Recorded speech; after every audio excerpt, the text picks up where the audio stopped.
பாக்கியம். அன்பும் சிவமும் இரண்டும் என்பார் அறிவிலார். அன்பே சிவமாவது ஆறும் அறிகிலார். அன்பே சிவமாவது ஆறும் அறிந்தபின் அன்பே சிவமாய் அமர்ந்திருந்தாரே.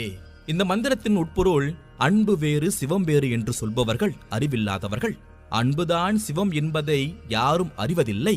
அன்புதான் சிவம் என்பதை ஒருவர் அறிந்து கொண்ட பிறகு அவரே அன்பின் வடிவமான சிவமாக நிலை பெற்றிருப்பார் என்பதாகும். இங்கு கடவுள் அன்பானவர் என்று சொல்லப்படவில்லை. மாறாக அன்பு என்ற உணர்வின் சாரமே கடவுள் என்று சொல்கிறார். இதன் மூலம் அன்பு என்பது வெறும் உணர்ச்சி நிலையிலிருந்து பிரபஞ்சத்தின் மூல சக்தியாக பரம்பொருளுடைய இயல்பாக உயர்த்தப்படுகிறது. இந்த தத்துவத்தின்படி நாம் பிற உயிரிடம் காட்டும் ஒவ்வொரு சுயநலமற்ற அந்த அன்பும் இறைவனை வழிபடும் ஒரு தருணமாக மாறுகிறது. இதுவே பக்தி மார்க்கத்தையும் ஞான மார்க்கத்தையும் இணைக்கும்